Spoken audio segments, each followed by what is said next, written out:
آپ کا انتقال حضور کے اس دنیا پہ قدم رکھنے سے پہلے ہی ہو گیا تھا.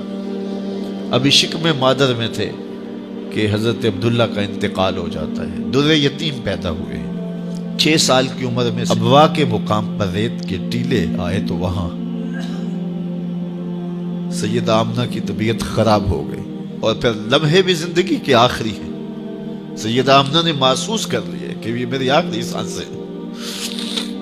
سیدہ پاک نے حضور کے سر پہ ہاتھ رکھا اور روتے ہوئے کہا کہ بیٹا، ہر نئی چیز نے پرانا ہو جانا ہے، ہر باقی نے فنا ہو جانا ہے.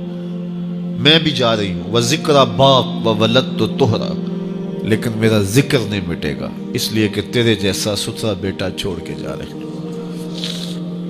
یہ آخری لفظ تھے سیدہ پاک کے کہ سیدہ آمنہ سلام اللہ علیہا کا انتقال ہو گیا.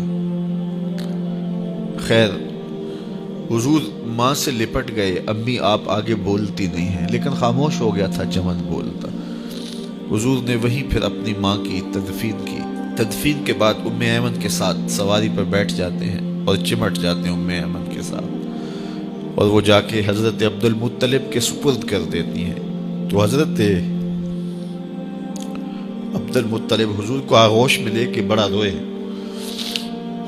اور ام ایمن سے کہا کہ میرے اس بیٹے کا تم نے خاص خیال رکھنا ہے. اور پھر انہوں نے اتنا خیال رکھا کہ میرے حضور فرمایا کرتے تھے، ام ایمن میری ماں کے بعد میری ماں ہے.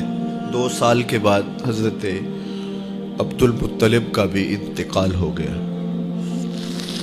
ابن حشام کے یہ لفظ سینہ چیرتے ہیں کہ جب امیر قریش کا جنازہ اٹھا تو سارا مکہ جنازے کے لیے امڑ آیا، لیکن لوگوں نے 8 سال کے ایک بچے کو دیکھا جو دیواروں سے لپٹ لپٹ کے رو رہا تھا. آج یہ سہارا بچھن گیا تھا. پھر چچا کی کفالت میں آئے.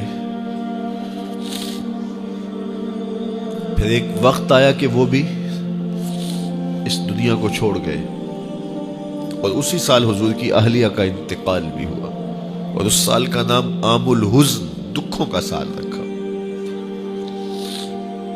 اہل مکہ نے جو سلوک کیا وہ کسی سے بھی مخفی نہیں ہے. پتھر مارے، گڑھے کھودے، کانٹے بچھائے، اجریاں ڈالی، اپنے گھروں کے کوڑے لا کے حضور کے گھر کے سامنے رکھ دیے.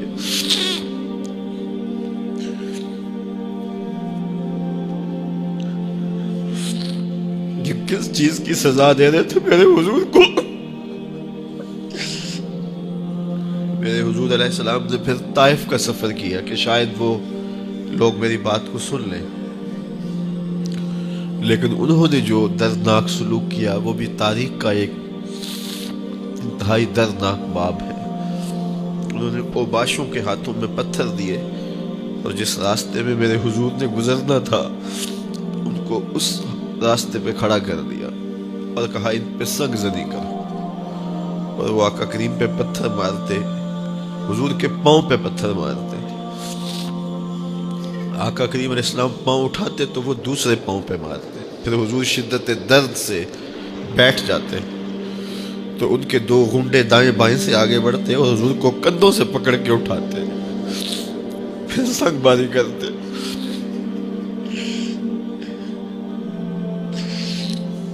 نالین حضور کے خون سے بھر گئے. عذاب کے فرشتے حضور کے پاس آئے کہ اگر آپ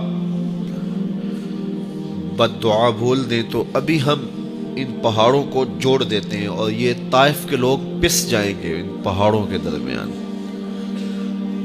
آسمان سے پتھر اتریں گے، ان کے سر کچل دیے جائیں جنہوں نے آپ کو دکھ دیے.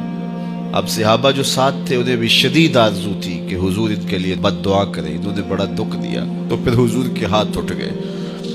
صحابہ کا خیال یہ تھا کہ ابھی حضور کی زبان کھلے گی اور بد دعا کے لفظ نکلیں گے اور یہ پیس دیے جائیں گے. لیکن جب وہ لب کھلے، وہ پتلی پتلی گلے قدس کی پتیاں، وہ لبہائے دور جب کھلے تو لفظ کیا تھے؟ اے اللہ میری قوم کو ہدایت دے دے، یہ مجھے جانتی نہیں. اور کہا کہ مجھے ان کی نسلوں سے ایمان کی توقع ہے.